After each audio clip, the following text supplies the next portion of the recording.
আমি নলবাৰীৰ SP অফিচত আহিছিলোঁ। আমি SP মহোদয়াক লগ কৰিবলৈ, SP মহোদয়া নাছিল আৰু এই দায়িত্ব আমি লগ কৰিব খোজা বিষয়টোৰ দায়িত্ব এডিশ্যনেল SP হেডকোৱাৰ্টাৰক অৰ্পণ কৰিছিল আৰু আমি তেখেতক লগ কৰিলোঁ। আমি এটা ইণ্টিমেশ্যন দিছোঁ, ঠিক FIR নহয়, ইণ্টিমেশ্যনটো যোৱাকালিৰ যিটো ADRE পৰীক্ষাত আমাৰ বেলশৰ শ্বহীদ স্মৃতি মহাবিদ্যালয়ত, যিখনৰ লগত ব্যক্তিগতভাৱে মোৰ এটা বহুত আপোন সম্পৰ্ক আছে। সেই কলেজৰ মই নিজে GS আছিলোঁ। গতিকে তাত মানে পৰীক্ষাৰ সময়ত প্ৰৱেশ কৰা সময়ত মানে প্ৰশাসনৰ তৰফৰ পৰা মানে চেকিং কৰাৰ সময়ত এটা বিভিন্ন ব্যৱস্থা গ্ৰহণ কৰিছে, যিবিলাক ব্যৱস্থাত বহু মহিলাই এইটোত অশান্তি পাইছিলে। ইভিন মানে বহুতৰে যিবিলাক অংশত চুব নালাগে, চাব নালাগে, তেনেকুৱা অংশত উইদাউট প্ৰটেকশ্যন বেলেগে দেখাকৈ চোৱা বুলি অভিযোগ কৰিছিল। আৰু সেই ফেচবুক লাইভটোৰ বিশেষ মহিলাগৰাকীৰ ফেচবুক লাইভটোত অসমৰ বিভিন্ন প্ৰান্তৰ মহিলাই আকৌ বিভিন্ন কমেণ্ট কৰিছিল, যিটো নিগেটিভ আছিল। চৰকাৰে যিটো এক্সাম পাতিছে সেইটো বহুত ভালদৰে পৰিচালিত হোৱা বুলি মাননীয় মুখ্যমন্ত্ৰীয়ে ঘোষণা কৰিছে। আমিও ধন্যবাদ জনাইছোঁ যে নিকা স্বচ্ছ ভাৱমূৰ্তিৰে পৰীক্ষাবিলাক হওক, কিন্তু সেইটো কৰাৰ নামত লগে লগে মহিলাসকলৰ চেক ইন কৰাৰ নামত, তেখেতসকলক পৰ্যবেক্ষণ কৰাৰ নামত যদি সম্পূৰ্ণৰূপে নীতি বহিৰ্ভূতভাৱে কামবিলাক কৰে, সেইটো এটা আমাৰ সমাজ ব্যৱস্থাৰ কাৰণে ভাল নহয়।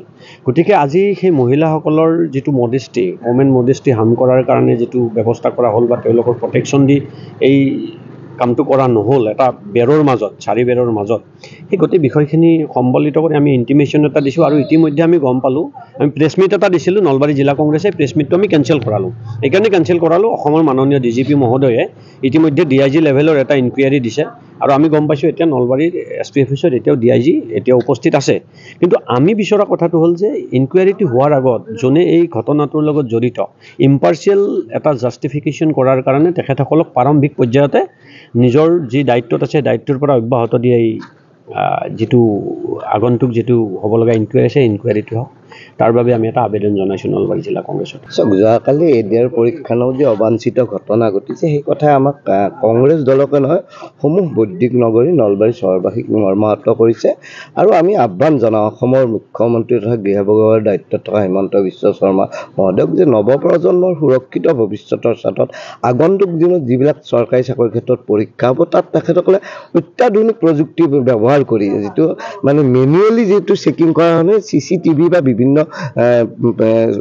অত্যাধুনিক প্ৰযুক্তি ব্যৱহাৰ কৰি যি ল'ৰা ছোৱালীখিনিৰ মানসিক কষ্টৰ যিটো যোৱা পৰীক্ষাত অতি হৈছিল, এইটোৰ পৰা মুক্ত কৰিবলৈ আমি অসমৰ মাননীয় মুখ্যমন্ত্ৰীক আহ্বান জনালোঁ। আৰু এইখন চৰকাৰৰ গৃহ বিভাগে যোৱা সময়ছোৱাত বিভিন্ন ক্ষেত্ৰত আচলতে মানুহখিনিক হাৰাশাস্তি কৰিছে আৰু নৱপ্ৰজন্মক যিসকলে চৰকাৰী চাকৰি ইণ্টাৰভিউ দিব আছে, তেওঁলোকক হাৰাশাস্তি হ'ব লগা এটা পৰিৱেশলৈ যোৱাটো দুৰ্ভাগ্যজনক। আমি ইয়াৰ নৈতিক দায়িত্ব, অৰ্থাৎ নৱপ্ৰজন্ম বা যোৱাকালি ADR পৰীক্ষাত যিসকলে হাৰাশাস্তিৰ সন্মুখীন হৈছে, তাৰ নৈতিক দায়িত্ব কিন্তু মুখ্যমন্ত্ৰী মহোদয়ে স্বীকাৰ কৰি লোৱাই ভাল। আৰু এই প্ৰজন্মৰ যিসকলে ভুক্তভোগী হৈছে ক্ষমা খোজা উচিত বুলি আমি অনুভৱ কৰোঁ। নিশ্চিতভাৱে আমি এনকুৱাৰী কমিটিক আমি আদৰণি জনাইছোঁ, কিন্তু এনকুৱাৰী কমিটিৰ যদিও যোন দোষী তাত উপযুক্তভাৱে শাস্তি হ'ব, কিন্তু আল্টিমেটলি যিখিনি পৰীক্ষাৰ্থী মানসিক হাৰাশাস্তি হ'ল আৰু ভীতিগ্ৰস্ততাত ভুগিছে আগন্তুক দিন, সেই ভীতিগ্ৰস্ততা দূৰ কৰিবলৈ আগন্তুক দিনে অত্যাধুনিক প্ৰযুক্তিৰে তেওঁলোকে চেকিঙৰ ব্যৱস্থা কৰে।